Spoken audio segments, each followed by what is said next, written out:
Então, irmãos queridos, abençoados, vamos à palavra de hoje, nessa manhã de paz, de alegria, manhã de fé e da abundante graça de Deus. Abra sua Bíblia em Efésios, capítulo de número 6. Estamos naquela série de meditação da carta de Paulo aos Efésios, capítulo de número 6, e a leitura será feita do verso 10 a 17. Verso 10 a 17. Todos acharam? Tudo certinho? Podemos ler? Quanto ao mais, sede fortalecidos no Senhor, na força do seu poder. Falamos sobre isso. Revestivos de toda a armadura de Deus para poder ficar firmes contra as ciladas do diabo. Falamos sobre as ciladas. Porque a nossa luta não é contra sangue e carne, e sim contra principados e potestades, contra os dominadores deste mundo tenebroso, contra as forças espirituais do mal nas regiões celestes. Portanto, tomai toda a armadura de Deus, para que possais resistir no dia mau. Falamos isso a semana passada. E depois de ter vencido tudo, permanecer inabaláveis. Estais, pois, firmes, cingindo-vos com a verdade, e vestindo-vos da couraça da justiça. Calçai os pés com a preparação do evangelho da paz, embraçando sempre o escudo da fé, com o qual podereis apagar todos os dardos inflamados do maligno. Tomai também o capacete da salvação e a espada. De quem é a espada? Não é minha, é do Espírito, que é a palavra de Deus. Então vamos recapitular. Já falamos bastante sobre isso. A nossa luta não é contra sangue e carne. Então sempre quando você que está na graça de Deus ouvir qualquer coisa do diabo, você tem que puxar essas duas verdades. Colossenses 2, 14 e 15, que diz o quê? Tendo cancelado o escrito de dívida que era contra nós, que constava de ordenanças, nos era prejudicial, removeu inteiramente, encravando ele na cruz. Tudo que devíamos foi pago e desfeito e cravado na cruz. A segunda etapa, agora que não tem mais dívida, nós não devemos mais nada, tudo foi pago na cruz, e depois que ele quita a dívida, e despojando os principados e potestades. Quem são os principados e potestades? Diabo e seus demônios. E despojando os principados e potestades, publicamente os expôs ao desprezo. Qual era o público que poderia ver isso? Ninguém que estava ali na terra, ninguém que estava ali aos pés da cruz estava entendendo o que estava acontecendo, mas existia um público, alguém que estava vendo. Quem eram? Todos os demônios viram isso, todos os anjos do bem viram isso, um público celestial, de ser celestial, olharam e viram que o diabo e os demônios foram despojados publicamente. O mundo invisível assistiu todos os demônios serem despojados publicamente aos olhos de todos eles. E onde foi feito isso? Na cruz. Então nós não temos medo de demônio, de diabo, porque todos foram despojados. O que é despojar? É ser despido. Eles foram despidos de autoridade, de poder, de domínio, de tudo. Isso é válido para quem? Para o mundo? Não. Isso é uma carta escrita para a igreja. É válido para nós que somos igreja. Então eles foram despojados e Jesus triunfou deles aonde? Na cruz. Hebreus 2,14, os filhos têm participação comum de carne e sangue, desses também Jesus participou. Para quê? Para quê? Olha lá, para que por sua morte fizesse o que na morte? Destruísse aquele que tinha o poder da morte, a saber, o diabo. Foi destruído ou não foi? Se eu for para o Velho Testamento, encontro isso? Não.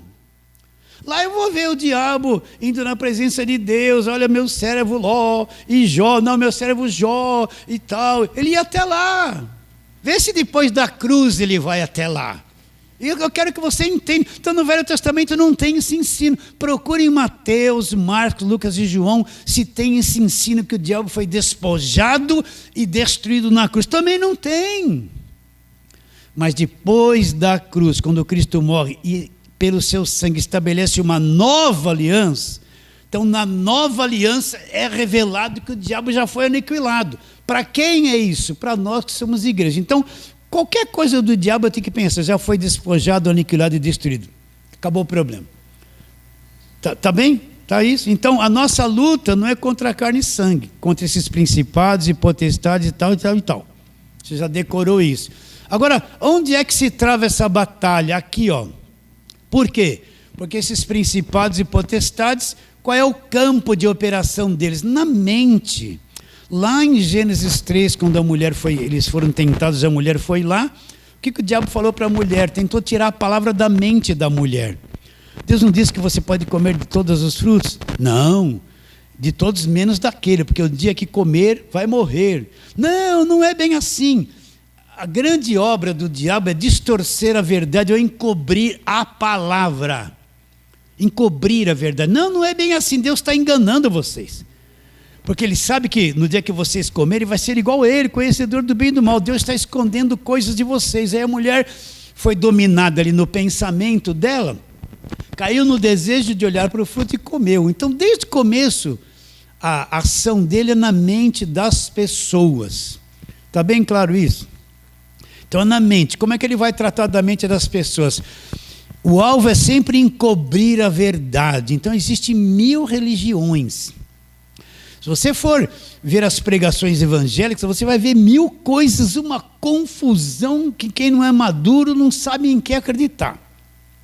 Tudo para confundir. Mas tem um ponto que você vai descobrir se ela é verdadeira ou não, que elas encobrem a cruz. A maior parte encobre a cruz.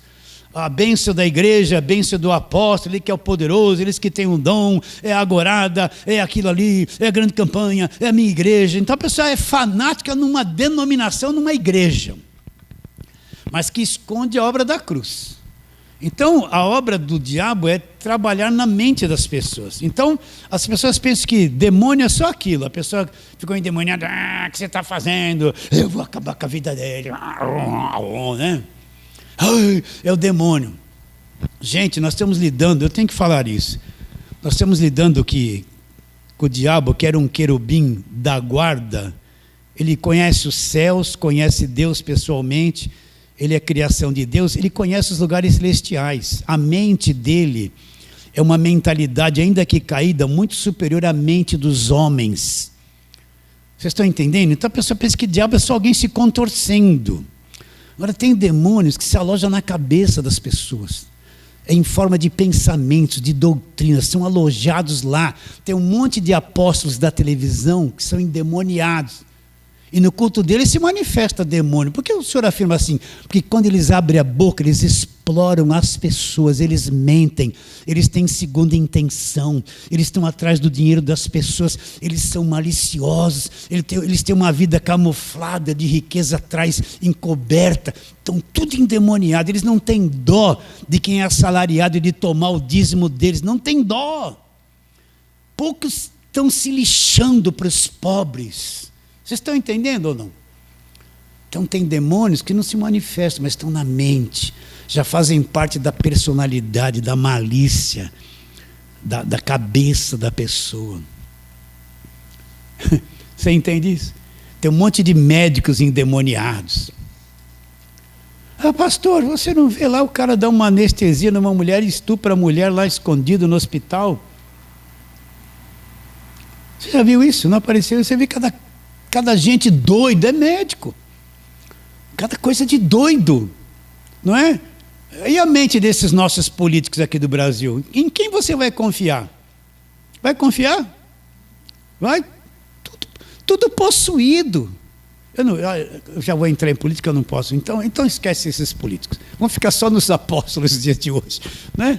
Então, está ali na mente. Então, Tem muito diabo que está alojado na cabeça da pessoa em forma de pensamentos, de falsa doutrina. Entende? São coisas são seres com uma inteligência além do homem. Então é contra isso que nós estamos lutando. Nós, igrejas, já somos libertos, nós já entendemos isso. Nós já somos libertos dessa mentalidade satânica, nós já estamos livres. Mas essa é a atuação. Por que eu falo isso? Vamos para a palavra. Vamos lá. Vamos recapitular os mesmos versos, né? Efésios, nós estamos em Efésios, vai lá para o capítulo 2, de novo, vamos falar a mesma coisa. Capítulo 2, verso 1. Ele nos deu vida, estando vós mortos nos vossos delitos e pecados, olha lá. Nós andávamos nesses delitos e pecados, nos quais andaste em outro tempo, não andamos mais agora. Segundo o curso desse mundo, olha lá. Segundo o príncipe da potestade do ar, o espírito que agora, olha, isso já é depois da cruz, Paulo sabe que o diabo já foi derrotado na cruz, mas ele fala que ainda o príncipe da potestade do ar, que age no ar, na atmosfera, é aí onde eles habitam, atua nos filhos da desobediência. Então o que Paulo está dizendo? Está dizendo que esse nosso mundo tem um curso. E quem administra o curso desse mundo? Administra porque Deus permite, faz parte do tempo do fim. Quem administra o curso desse mundo? O príncipe da potestade do ar. Quem ele é? Paulo fala, o espírito que atua, está atuando em quem? Na igreja? Não. Nos filhos da desobediência, naqueles que estão perdidos. Eles não têm poder para atuar numa igreja verdadeira, salva, porque conhece a verdade, mas eles atuam nos filhos da desobediência. E onde que eles atuam? Na mente. Eles têm domínio sobre essa mentalidade deles, essa mentalidade do mundo, uma mentalidade satânica. Eles se valem dessa natureza da carne caída, maligna, e trabalham. Pode ver que as pessoas vivem uma vida toda, segundo o curso desse mundo, ó, o príncipe da potestade do ar, é uma vida toda para satisfazer a tua carne, é uma vida toda para satisfazer os teus desejos, tua carne. Por trás de tudo isso está o príncipe da potestade do ar. Quem é que administra o curso do mundo? O príncipe da potestade do ar. Quem ele é? Quem ele é? O espírito que atua em quem? Nos filhos da desobediência. Aí Paulo fala, entre os quais no outro tempo, quando nós não conhecíamos, também nós éramos assim. E o que nós fazíamos? A vontade da carne e dos pensamentos. E por natureza nós éramos filhos da ira, como são os demais. Nós não somos mais agora. Então a gente vivia fazendo a vontade da carne, e tudo que vinha na nossa cabeça, fazendo a vontade dos pensamentos. Quem administrava tudo isso? O espírito que agora atua nos filhos da desobediência. Mas você agora entendeu o evangelho, foi liberto do império das trevas, tua mente mudou, a tua cabeça é outra, ele não tem mais domínio, você sabe quem ele é e o que aconteceu na cruz. Ele é que tem que ter medo de você. Por quê? Porque você tirou a máscara, fizeram uma macumba para você, pode fazer até 2, oralho com olho gordo para você, que besteira, coitada dessa pessoa, capaz de ficar com o olho torto para sempre. Vocês estão entendendo? Inveja vai te pegar. Olha o culto dessa gente, inveja, feitiçaria, macumba e o crente, tudo. Essas coisas não pegam no crente verdadeiro. Ele é um liberto do império das trevas. Ele não precisa de culto de libertação, unção com óleo, imposição de mãos, pastor gritando, sexta-feira santa, banho de descarrego, agorada. Isso é tudo a mentira do príncipe da potestade do ar. Ele não precisa de nada disso, ele já é um liberto. Ele só precisa conhecer o que é evangelho, o que aconteceu da cruz para frente. Está bem claro isso? Estamos indo? Então essa é a nossa luta, né? Nós estamos pregando o evangelho, eu estou aqui falando, mas você está junto comigo. Olha a nossa luta, nós estamos lutando intensamente contra uma mentalidade religiosa evangélica, com a Bíblia na mão, cega. Contra uma mentalidade evangélica agarrado nesses apóstolos da mentira, nessas igrejas desviadas da verdade que não pregam a graça de Deus. Nós juntos, eu falo, eu apareço, mas você está por trás de mim. Você me ajuda, você é o apoio. A nossa luta na pregação é intensa contra esse mundão evangélico. A maior parte não gosta dessas coisas que a gente fala. Não gosta, não adianta.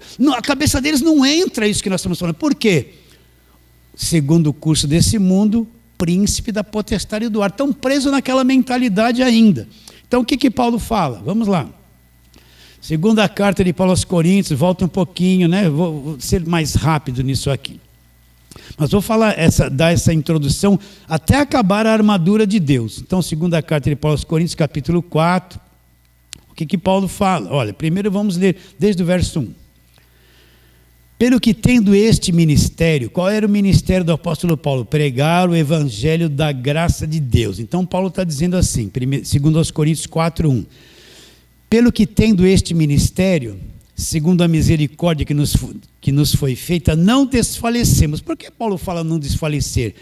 Porque a oposição é grande contra o evangelho da graça de Deus. O mundo religioso é contra o evangelho da graça de Deus. Então, eles não entendem essa linguagem do evangelho da graça de Deus. Você, às vezes, fica meio solitário nesse mundão evangélico todo. Não fala a mesma linguagem que eles. Então, não desfalecemos. Está tudo ao contrário. Não desfalecemos. Não vou voltar para trás. Não vou desfalecer. Vou suportar o que tem que suportar. Aí ele diz assim: pelo contrário, rejeitemos as coisas que por vergonhosas se ocultam, não andando com astúcia e nem adulterando a palavra de Deus. Então não tem como você ser um pregador do evangelho da graça de Deus e viver com astúcia, enganando as pessoas, cheio de astúcia, manipulando o povo, obrigando o povo a votar no seu candidato, trazendo a política para dentro da igreja, se corrompendo. Não dá para andar com astúcia. O que é astúcia? Vou falar a mesma coisa, você não precisa ouvir isso, mas a internet precisa. O pastor quer arrumar lá uns 5 milhões, tem lá um bom auditório, ele vai bolar uma coisa para tirar o dinheiro da turma. Então, uma coisa que se faz aí na praça, ele vai inventar uma tal de mesa ousar. Você já ouviu isso? Aí você vai pôr lá na tua casa para te trazer sorte, te trazer prosperidade. Uma coisa lá do Velho Testamento. E custa R$1.000 cada uma daquelas. Ele quer arrumar um dinheirão. Ele vai pôr isso na televisão, a tal de mesa ousar, R$1.000, vai te dar prosperidade, vai abrir as portas. E a pessoa que não conhece o evangelho vai acreditar. Oh, astúcia, qual a intenção do coração dele? Ele precisa daqueles milhões.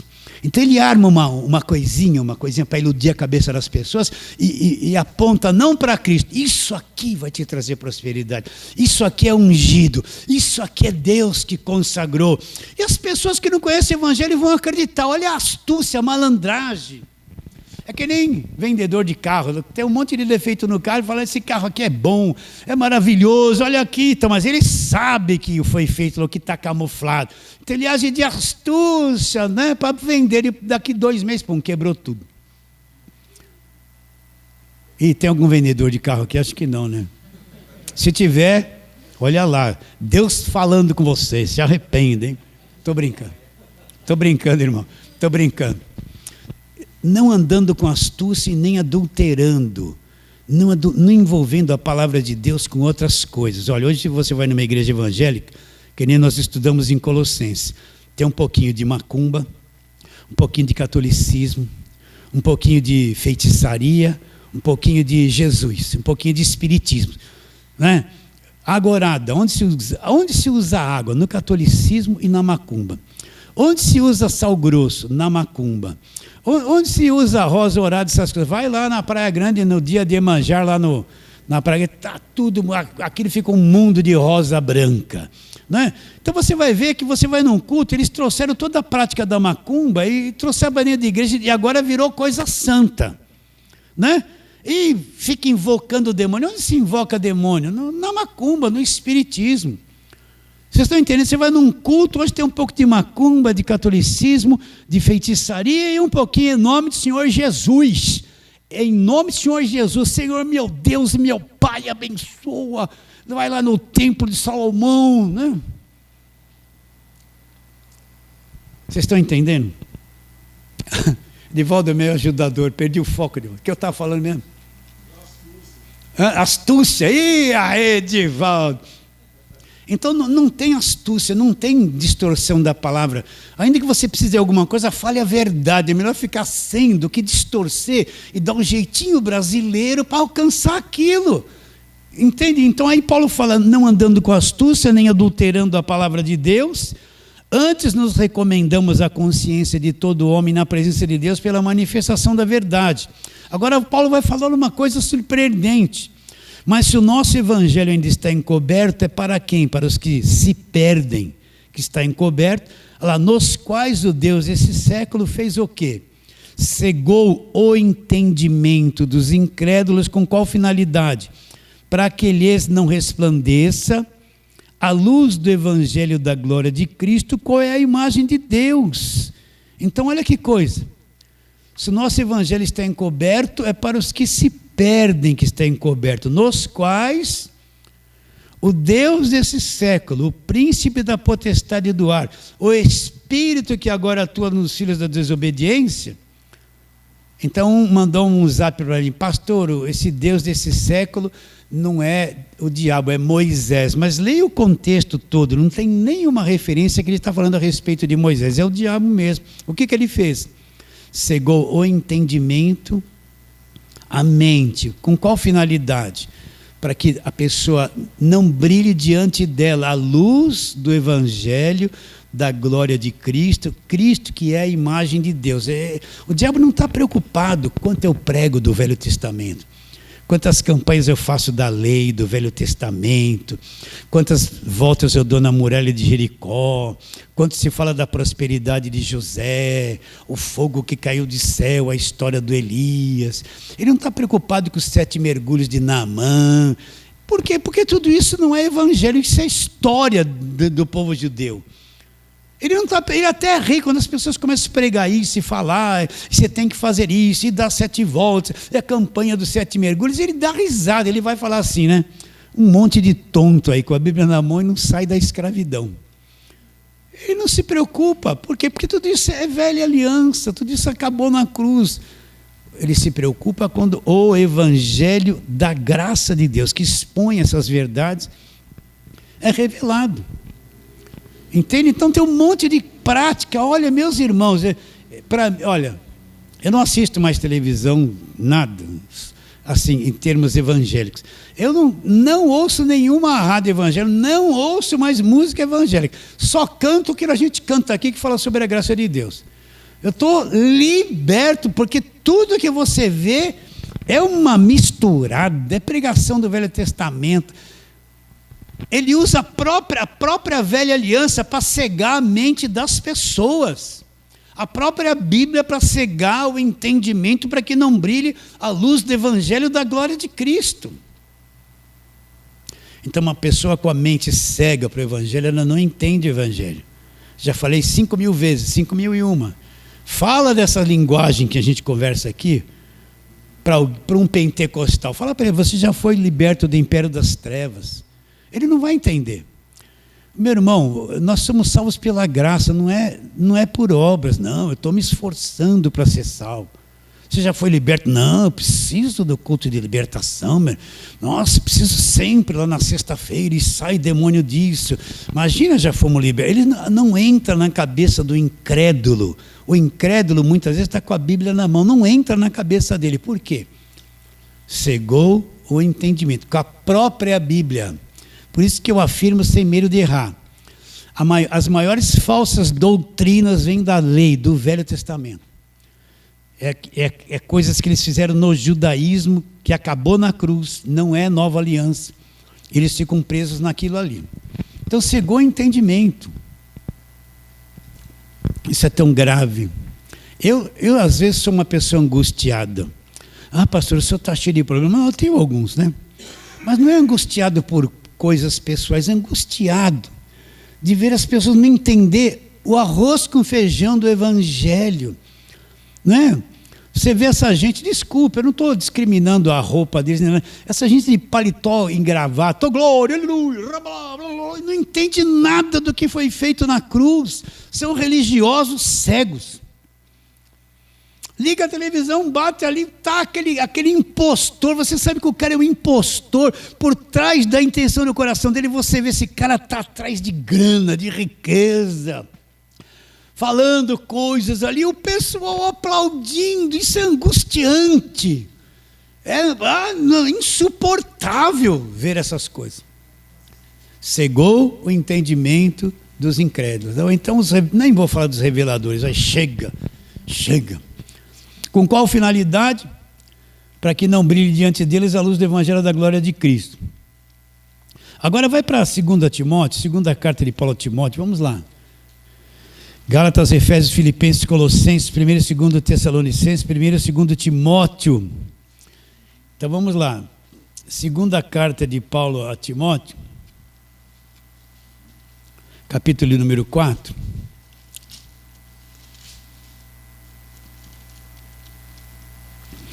Onde no capítulo 4, naquele tempo já Paulo fala isso para Timóteo, olha lá. Verso 1. Conjuro-te perante Deus e Cristo Jesus, que há de julgar os vivos e os mortos, pela sua manifestação e pelo seu reino. Agora Paulo vai dizer a insistência de se falar do evangelho, olha lá. Prega a palavra, insista, quer seja oportuno, quer não, corrige, repreende. Aí esse corrigir e repreender não é ficar dando castigo para a pessoa, condenando ela, é falar a verdade corrige a mentira. Então ele diz, corrige, repreende, exorta com toda a longanimidade, tem que ser longo com as pessoas, muita paciência, né? Longanimidade e doutrina, firmado no evangelho. Naquele tempo Paulo já viu isso, pois haverá tempo em que não suportarão a sã doutrina, pelo contrário, cercar-se-ão de mestres segundo as suas próprias cobiças, como que sentindo coceira nos ouvidos, e se recusarão a dar ouvidos à verdade, entregando-se às fábulas. Então Paulo já estava dizendo para Timóteo, pregue, insista, corrige, repreende, vai chegar um tempo, esse povo, eles não suportarão a sã doutrina, não vai suportar, eles querem pessoas que venham falar para eles coisas que vão acontecer na vida dele, que ele vai prosperar, ele vai ficar rico, os problemas vão ser resolvidos, segundo as suas próprias cobiças. Eles têm cobiças e eles querem que um pregador venha dizer que as cobiças deles, Deus vai fazer. Deus vai satisfazê-las, Deus vai fazer isso na vida deles, vai matar a cobiça, vai realizar as cobiças deles, né? Como que sentindo coceira nos ouvidos, se recusarão a dar ouvidos à verdade, vão se entregar para quê? Para as fábulas. O que é fábula? Já expliquei, você já pode me dar uma aula. De novo, o mesmo exemplo, já assistiu o filme de Super-Homem, né? Existe Super-Homem? Não. O Super-Homem é um homem de aço, indestrutível, vem um bandido com a metralhadora, põe 30 tiros aqui, bate, cai todas as balinhas lá. Aí ele voa, pega um edifício com uma mão só, o avião vem caindo, ele para o avião no peito, desce, não é? E vem os inimigos pegando fogo, ele é tão forte que dá um soco. Não é bonito isso? Não parece real quando você está assistindo? Mas não existe um homem de aço. Não existe o planeta Krypton, né? E nem a Kryptonita. Vocês estão entendendo? Não existe. Mas você vai assistindo aquilo parece real. Você vai se envolvendo, você começa até a torcer para ele vencer logo. Não começa? Mas não existe. Então o que é uma fábula? Fábulas são coisas que não existem, mas eles são postas na cabeça das pessoas que parece real, parece que voa mesmo. Parece que ele é de aço, parece que ele é um ser mesmo. Fábula é coisas que não existem. Mas os falsos mestres, esses segundo as cobiças, eles criam isso na cabeça das pessoas, elas falam, amém, glória a Deus, para elas passa a existir, elas estão crendo em coisas que não existem, e se entregaram para isso, não querem ouvir a sã doutrina, se recusam a dar ouvidos à verdade, evangelho da graça, esse negócio da cruz, dá esses envelopes aí, dá esses carnezinhos aí, vou fazer assinatura de televisão, eu quero essa gente, estou seguindo a Jesus Cristo. Eles querem isso, e você fala, você está com 30 envelopes aí, não, eu quero mais um, que agora eu descobri que eu tenho um neto lá no Piauí, eu tenho que fazer uma campanha para ele, vou pegar envelope no nome dele, e dar todo o meu dinheiro aqui. Eles querem isso, as fábulas. E o Walter não corta isso. Agora, para terminarmos isso é só a introdução, né? E vamos lá, nós estamos onde? 2 Timóteo, agora vamos lá para 1 Timóteo, volta aí, 1 Timóteo 4 também. Ora, o Espírito afirma expressamente que nos últimos tempos se apostatarão alguns da fé por obedecerem espíritos enganadores e ensinos de demônios, pela hipocrisia de homens que falam mentiras, que têm cauterizado a sua própria consciência. Então Paulo fala, vão se apostatar da fé, obedecer espíritos enganadores e ensinos de demônios. Como é que esses espíritos enganadores agem e esses ensinos de demônios vêm? Por homens que ensinam, que estão com a Bíblia na mão, que falam que são pastores, apóstolos e bispos, que tem lá dentro a consciência possuída, cauterizada. Então esses espíritos agem na mente dessa liderança, que mantém o povo no cativeiro, desviado da verdade. A mente deles está possuída. Entende isso ou não? Será que você vê que isso é muito sério? Sim ou não? É muito sério isso que eu estou te dizendo. É muito sério, mas ao mesmo tempo a maior parte está voando assim, não sabe o que a gente está falando. São homens que perderam a sensibilidade com a verdade. Eles estão voltados para a mentira, eles até acreditam que a mentira que eles falam já se tornou verdade.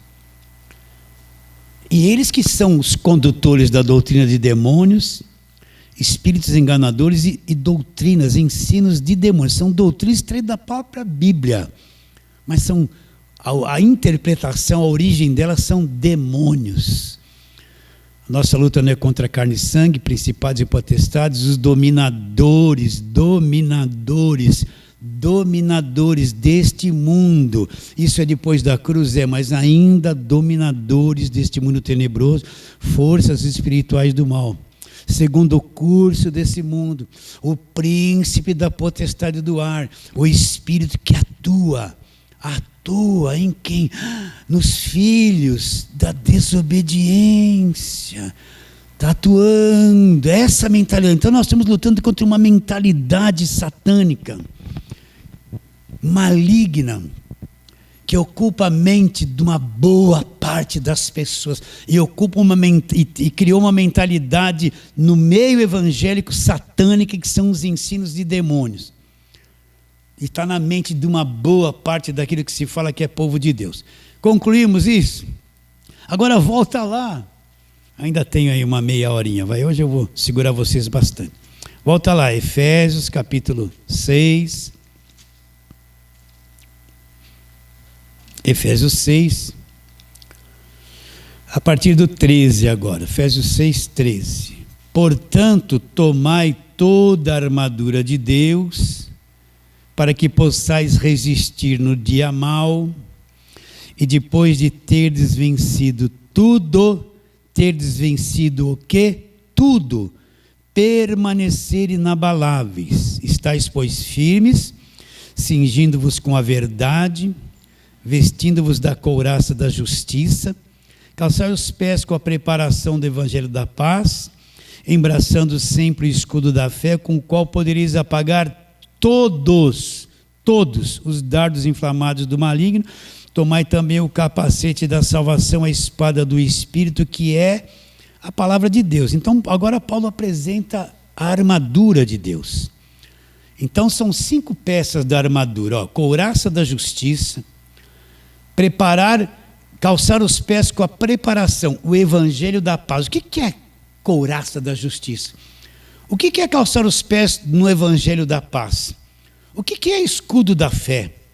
O que é capacete da salvação? O que é essa espada do Espírito? Paulo apresenta 5 partes da armadura, que é o evangelho. Nós vamos ver uma por uma de cada uma delas, tá? Então, o que é essa armadura? É um conhecimento do evangelho. Deixa eu falar isso com calma. Olhe para mim, não desvia a tua mente. O que é essa armadura? Não é uma coisa que eu visto. É um conhecimento que Deus põe dentro de mim e se torna uma armadura. Paulo estava preso em Roma, então ele olhava para um soldado. Estava lá o soldado com aquele capacete, que não é um capacete de motoqueiro, mas de ferro. Estava lá que nem um colete à prova de bala, só que era uma couraça que preso aqui no corpo e nas costas para a flecha não entrar. Estava com aquele escudo redondo, né? Assiste aqueles filmes de Roma, né? E uma espada grande na mão, e o pé com uma proteção para os pés.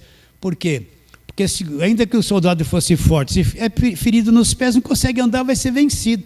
Então Paulo olha o soldado romano e vê o capacete, a espada, o escudo, a couraça, os pés protegidos. Então vem a inspiração, a armadura de Deus. Cada parte dessa é um item do Evangelho da Graça que, quando aprendido, mastigado, comido, digerido, anos após anos, cria dentro de você um conhecimento, e você está revestido da armadura de Deus, você não vai ser enganado mais por nada. Por nada.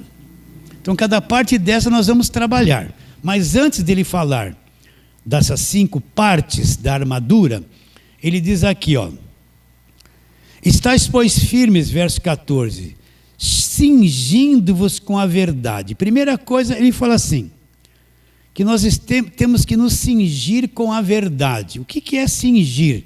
É cobrir-se.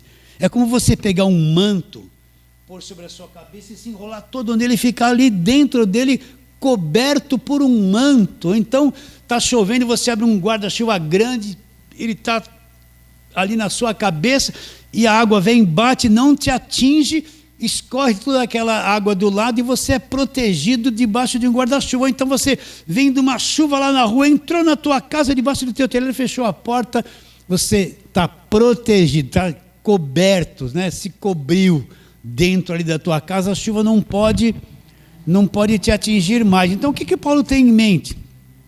Cingindo-vos com a verdade. Então vamos trabalhar agora. Que verdade é essa que Paulo tem em mente? Então, cingir, o que é? Cobrir-se. Então vamos lá. João, né? João capítulo 14, olha aqui o leitinho, né? João 14, você já sabe de cor. Vamos ver a declaração que Jesus faz de si mesmo. 14. Vamos ler desde o 4, mas a tônica é o 6. João 14, 4. E vós sabeis o caminho. Jesus está dizendo que vai embora e ele sabe o caminho. Para onde eu vou? Disse-lhe Tomé: Senhor, não sabemos para onde vais. Como saber o caminho? Respondeu-lhe Jesus: eu sou o caminho, e a verdade, e a vida. Ninguém vem ao Pai senão por mim. Então, o que Jesus declara? Eles estão dizendo, não sabemos para onde vai, como saber o caminho. Então Jesus Cristo diz: eu sou o caminho, e a verdade, e a vida. Agora presta atenção, ninguém vem ao Pai, ninguém se achega a Deus se não for por Ele. Então a primeira coisa que tem que me cobrir é a pessoa de Jesus Cristo. Ele é a nossa cobertura. Você vai encontrar um ensino, eu não sei a que nível está isso hoje, mas no passado, ali na década de 90, começo de 2000, você viu que um monte de igreja virou assim, igreja apostólica, não virou? Surgiram ali nos anos 90, final dos anos 80, um monte de... não existia apóstolo no Brasil. Aí importaram lá dos Estados Unidos apóstolo. Começou um monte aqui a ser apóstolo dessas igrejas aí, né? Então se criou a doutrina da cobertura espiritual. Precisava estar numa igreja apostólica, ou seja, que tivesse um apóstolo que fosse a cobertura de todo aquele povo. Ele é a cobertura da igreja. A palavra dele é uma palavra apostólica, só ele vai profetizar, e ele queria cobrir a vida de toda aquela gente que estivesse debaixo do domínio dele. Entende? Então, um homem com uma natureza carnal caída, maligna, com segunda intenção, como poderia ser cobertura espiritual da igreja? Qualquer coisa, você tem que ter uma cobertura. A cobertura era o apóstolo, um homem. Então essa é a falsa cobertura. Então quando você vê uma igreja evangélica apostólica, então o que está por trás da palavra apostólica? Tem um cara que manda nessa igreja, que é o dono Ele que manda, a doutrina vem dele, o que ele fala acontece, e todo mundo tem que estar debaixo de cobertura de um homem, sujeito aos mesmos defeitos que eu. Então não existe cobertura humana, não existe, o homem não pode cobrir igreja, apóstolo algum pode ser cobertura de igreja. A nossa cobertura espiritual, cingindo com a verdade, sendo coberto pela verdade, nós somos cobertos pelo Senhor Jesus Cristo.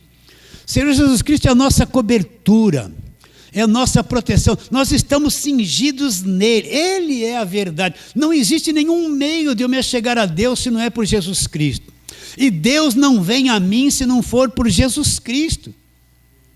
Por isso que a nossa fé não está em homem, não está em igreja, coisa orada, coisa ungida, campanha, porque o único mediador que faz a mediação entre Deus e os homens, quem é? É Jesus Cristo. Então a nossa fé não é em homens, a nossa fé não é em coisa ungida, não é em pastor, não é em bispo, não é em apóstolo, não é em nome de igreja. A verdadeira fé crê em Jesus Cristo e nada mais, nada mais. Ele é a nossa cobertura espiritual. Então, antes de Paulo falar da armadura, ele mostra quem é a nossa cobertura espiritual. Ele é a nossa cobertura espiritual. É Jesus Cristo. Então você está coberto, você tem uma cobertura. Pastor, eu vou sair da igreja e vou ficar sem cobertura. Vai, não sai não, hein? Mentira. A sua cobertura é Jesus, não é uma igreja. Não é um apóstolo, não é um pastor. Esse negócio de um apóstolo ou pastor ser sua cobertura é problema e é mentira. É doutrina de demônio, que vai fazer você ficar escravizado debaixo de uma liderança que vai te mandar, quer controlar a tua vida, quer ditar tudo que você tem que fazer e o que você não tem que fazer, e que exige fidelidade a Ele, só a Ele. Isso é escravidão. Então, cingindo-vos com a verdade, o que é cingir? Se cobrir com a verdade. A verdade quem é? Jesus Cristo. Então aconteça o que acontecer, Jesus Cristo é a tua cobertura. Ele é a tua cobertura. Pastor, eu não sinto isso. Pastor, não é tão empolgante isso que o senhor está dizendo. Lá na igreja que eu vou, sai um gelo seco do altar. Aí depois aparece o apóstolo, meus filhos, e todo mundo bate palma, e a bateria faz... Isso é empolgante, pastor. Você está no maior engano que existe. Você está debaixo de uma mentalidade de doutrina de demônio. Entende isso? Isso parece fraco. Jesus é minha cobertura. Eu estou aqui R$100 no bolso. Não é R$100 não, sem nenhum. Como Jesus é minha cobertura, né? Eu estou tão apertado, acaba o dinheiro, eu fico 10 dias sem salário, 10 dias no aperto. Ele é a minha cobertura. Vocês estão entendendo? Ele é a tua cobertura. Então, qualquer coisa, qualquer adversidade, problema, enfermidade, seja lá o que for, Jesus é a minha cobertura. Pastor, ore por mim. Não precisa. O senhor tem mais fé? Não tem. Qualquer probleminha, ora muito por mim, irmão, ora por mim, vai, põe no grupo lá, ora por mim, vai para 100 orar ao mesmo tempo. Não está acreditando em nada.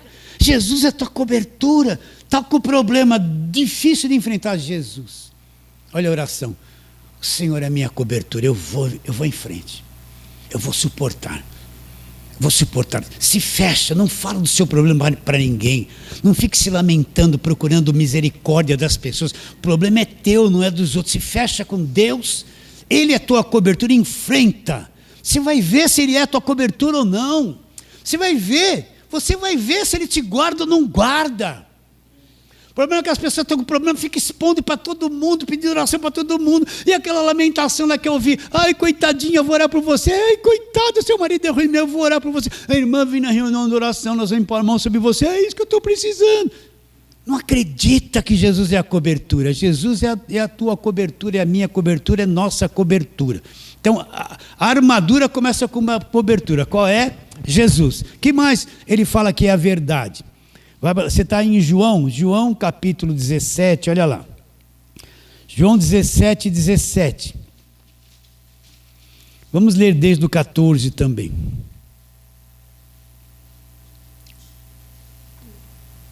João 17:17. Vamos ler do 14. Eu lhes tenho dado a tua palavra, e o mundo os odiou, porque eles não são do mundo, como também eu não sou. Não vos peço que o tires do mundo, e sim que os guardes do mal. Eu não sou do mundo, como também eles não são do mundo, como também eu não sou. Santifica-os na verdade. A tua palavra é o quê? A verdade. Jesus é a palavra encarnada, é o verbo que se fez carne. Ele é a palavra de Deus. Então a tua palavra é a verdade. A palavra é a verdade. Agora, quando Jesus fala isso, ele não foi para a cruz, a nova aliança não está estabelecida, o Novo Testamento não está em vigor. Quando Jesus fala isso, nenhumas cartas de Paulo ia encontrar Jesus lá na frente, nada de revelação do Evangelho da graça de Deus tinha acontecido ainda, ele está debaixo de lei, a lei é válida até a cruz. Mas ele está dizendo que a palavra de Deus é a verdade. Agora vamos mais para frente, Efésios, vamos lá para Efésios de novo. Gálatas, Efésios, capítulo de número 1. Agora Paulo traz a palavra da verdade, a partir do verso 13, Efésios 1, 13. Abra aí a Bíblia, aqui você vai saber folhear essa Bíblia de ponta a ponta sempre, tem que trabalhar aí. Você está com o celular é mais fácil, né? Ou qualquer outra coisa, mas quem está com o papel na mão, vai para lá e vai para cá, e tem que memorizar, hein? Olha lá, verso 13, em quem também vós, Efésios 1, 13, depois que ouvistes a palavra da verdade. O que é a palavra da verdade? A palavra é Jesus, a tua palavra é verdade, Jesus é o caminho, ninguém vem ao Pai se não for por Ele. Em quem também vós, depois que ouvistes a palavra da verdade, o evangelho da vossa salvação, tendo nele também crido, fostes selados com o Espírito Santo,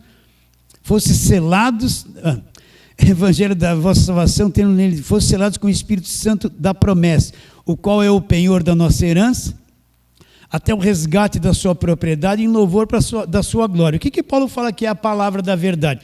Jesus disse em João 17:17, a tua palavra é verdade. Agora, o que Paulo, com revelação, com a mente aberta, entendeu o que acabou até a cruz, o que começou depois da cruz? Ele falou, evangelho. Cristo é a verdade, a tua palavra é verdade, e a palavra da verdade é o evangelho da vossa salvação. Então, o que me dá cobertura é Cristo, é o conhecimento do evangelho. Eu estou cingido, coberto por esta verdade. Vamos em frente, para sermos mais rápidos. Vamos lá. Agora vamos encontrar aqui, Efésios, capítulo de número 1. Você já está nele, né? Vamos lá para frente, ó. Para você ver a grandeza de Jesus Cristo. Jesus Cristo está acima de todas as coisas, acima de todo poder, de todo domínio, acima dos anjos, dos principados, da potestade, acima de tudo. Ele é a nossa cobertura. Então, Efésios 1. Vamos ler desde o verso 15, porque é importante. Por isso também eu, tendo ouvido a fé que há entre vós o Senhor Jesus, Paulo está orando, e o amor para com todos os santos. Não cesso de dar graças por vós, fazendo menção de vós nas minhas orações. E que Paulo pedia? Para que o Deus de nosso Senhor Jesus Cristo, Pai da glória, vos conceda espírito de sabedoria e de revelação. Sabedoria e revelação de quê? Para conhecer Deus, no pleno conhecimento dEle. Olha lá que ele diz. Iluminados os olhos do vosso coração, para saberdes qual é a esperança do seu chamamento. Paulo pede para que os olhos do coração deles fossem iluminados, para que eles pudessem saber o que era ser um chamado, o que é ser um salvo, qual é a esperança do chamamento, qual a riqueza da glória da sua herança nos santos, e qual a suprema grandeza do seu poder para com os que cremos, segundo a eficácia da força do seu poder, o qual exerceu ele em Cristo, ressuscitando dentre os mortos, fazendo assentar à sua direita nos lugares celestiais. Agora presta atenção. Ele é a nossa cobertura, acima de todo o principado. O que isso quer dizer? Cristo está sentado, ele é autoridade, acima de todo o principado, de todo o poder, ele está acima de tudo, ele é a nossa cobertura. Você acredita que ele está acima de tudo? Continua a leitura. Acima de todo principado e potestade, ela aí poder e domínio, e de todo nome que se possa referir, não só no presente século, mas também no vindouro. E pôs todas as coisas debaixo dos pés. O quê? Pôs todas as coisas debaixo dos pés. E para ser o cabeça sobre todas as coisas, o deu à igreja, a qual é o seu corpo, a plenitude daquele que enche todas as coisas. Ele está acima de todo principado e potestade, e de todo nome que se possa referir, não só naquele século que Paulo estava vivendo, mas também no futuro, século vindouro. Cristo está acima de tudo, ele é a autoridade máxima. Qual é a visão do falso evangelho hoje? Tenho que repetir. A visão é assim: o diabo tem 50% do poder e Jesus tem 50%. Então esses poderes de forças iguais estão brigando. Aí Jesus vai lá e liberta uma pessoa. Aí o diabo fala: ele libertou, vou lá prendê-la de novo. Aí o diabo vem e prende. Aí Jesus abençoa uma pessoa. Ele abençoou, eu vou lá, o diabo vai lá e tira a bênção. Você não via aí um missionário da televisão nos cultos dele? Para a pessoa testemunhar, dizer assim: conta bem, irmão, conta, porque senão vem o diabo e anula. Quem ouviu isso? Se Deus abençoou, como pode vir o diabo se ele não falasse lá para gravar e pôr na televisão? E o diabo ia anular o que Deus fez. Então na mente deles é o seguinte: é duas forças iguais brigando. Deus faz, o diabo desfaz. Deus desfaz e o diabo faz. Então é duas forças iguais. Não, meus irmãos, o diabo é um zero à esquerda. Jesus Cristo tem poder e autoridade sobre tudo, sobre todo o principado, potestade, poder, domínio, não só sobre todo nome, não só daquele presente século, mas do vindouro. E pôs todas as coisas debaixo dos pés. Está tudo debaixo dos pés dele. Mas pastor, então por que o mundo está assim? Porque está designado por Deus que vai ser assim, gente. Já está determinado que vai ser assim. Deus está por trás de todas essas coisas. Mas Deus está sendo mesmo injusto. Porque tem gente que passa fome, mas tudo isso faz parte do plano de Deus.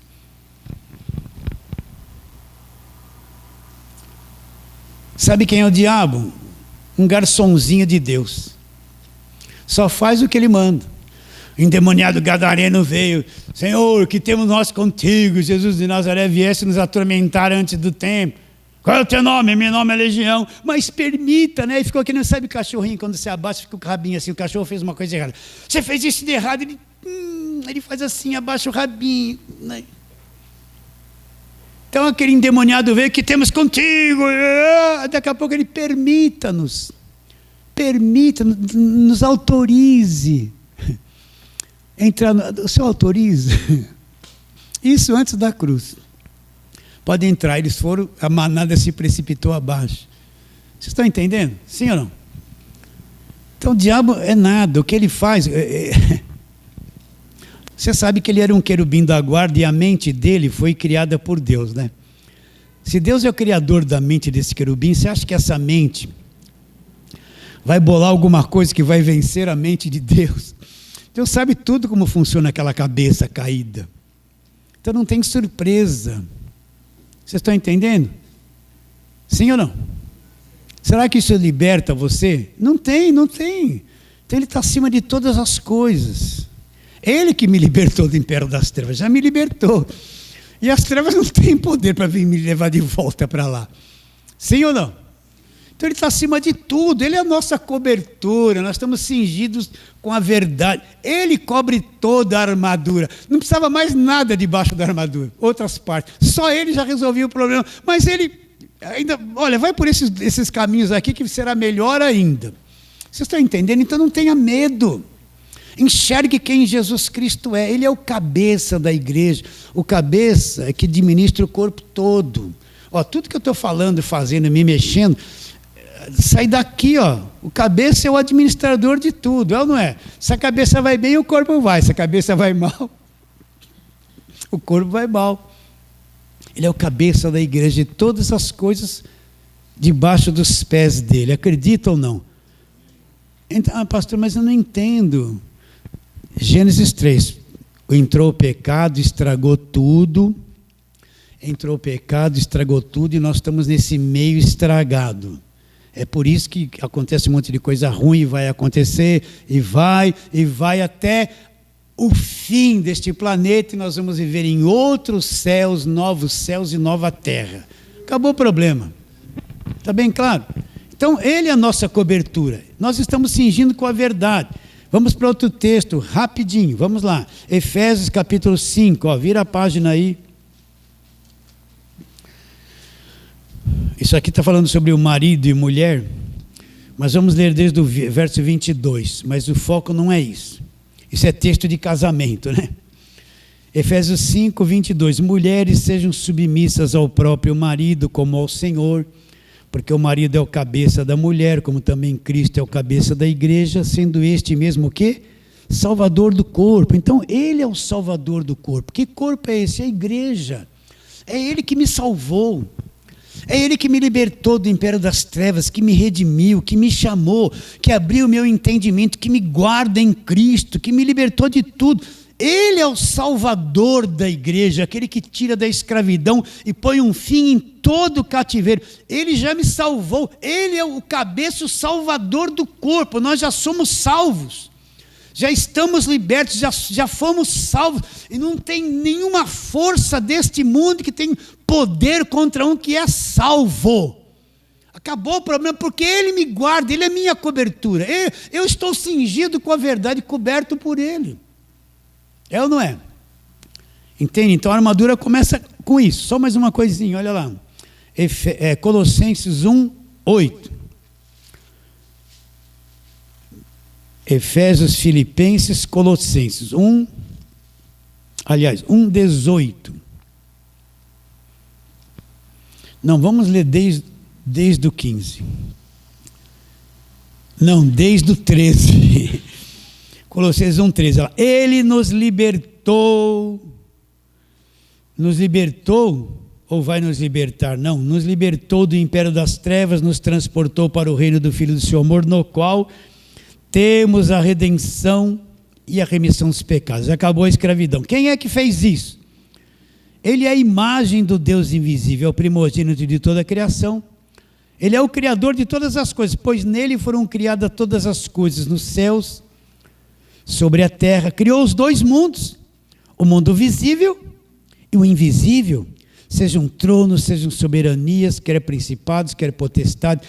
Tudo foi criado por meio dele e para ele. Ele é antes de todas as coisas, nele tudo subsiste, tudo existe porque ele sustenta, tudo subsiste nele. Ele é o cabeça do corpo da igreja, ele é o princípio, o primogênito entre os mortos, para em todas as coisas ter a primazia, porque aprove a Deus que nele residisse o quê? Toda a plenitude da divindade. E o que ele fez? E que, havendo feito a paz pelo sangue da sua cruz, por meio dele reconciliasse consigo mesmo todas as coisas, quer sobre a terra, quer nos céus.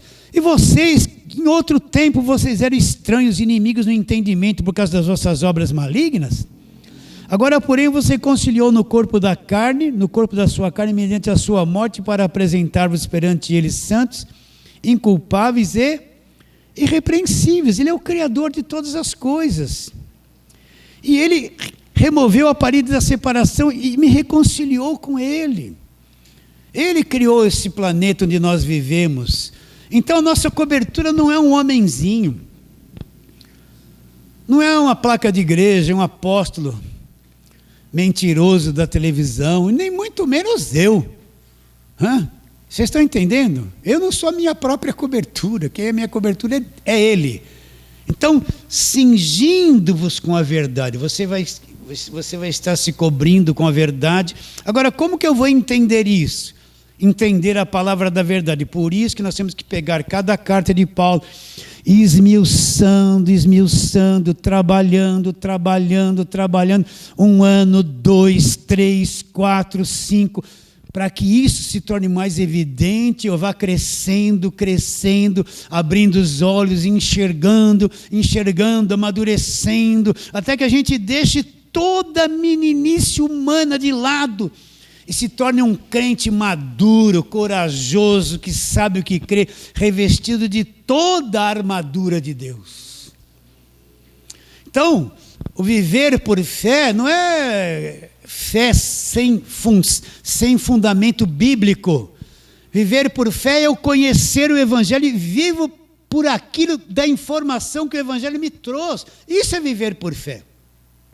Então, nessa batalha espiritual, nós estamos cobertos pela verdade. E domingo que vem vamos começar a falar cada parte da armadura, lembrando que a armadura é o quê?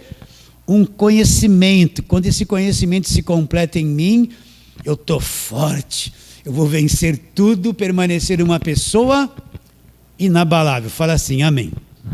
Vamos fazer oração, fique em pé um pouquinho.